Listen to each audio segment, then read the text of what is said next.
Tube test are HSG అంటే హిస్ట్రోసాల్పింగోగ్రామ్ అనేది ఎవరెవరిలో చేస్తాము, ఎప్పుడు చేస్తాము అనే దాని గురించి ఈరోజు మాట్లాడుకుందాం. ట్యూబ్ టెస్ట్ అనేది ఎవరెవరిలో చేస్తాము అంటే పెళ్ళయి 1 year అయిన తర్వాత కూడా ప్రెగ్నెన్సీ కోసం ట్రై చేస్తున్న వాళ్ళకి ఎటువంటి సమస్యలు లేకుండా ఉండి కూడా ప్రెగ్నెన్సీ అనేది రావట్లేదు అన్నప్పుడు మనము జనరల్ బ్లడ్ టెస్ట్, హార్మోనల్ టెస్ట్తో పాటు హెచ్ఎస్జి అనేది సజెస్ట్ చేస్తూ ఉంటాము.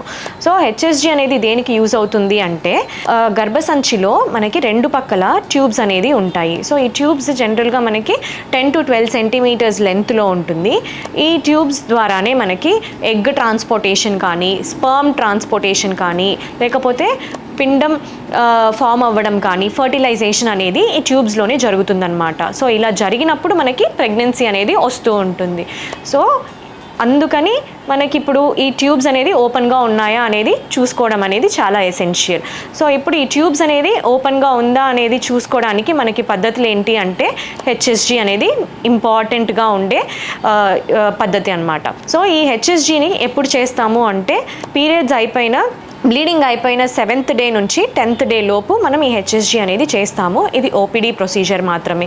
దీని మీద మీకు ఇంకా డౌట్స్ ఉంటే మీ గైనకాలజిస్ట్ని కన్సల్ట్ అయ్యి తెలుసుకోండి.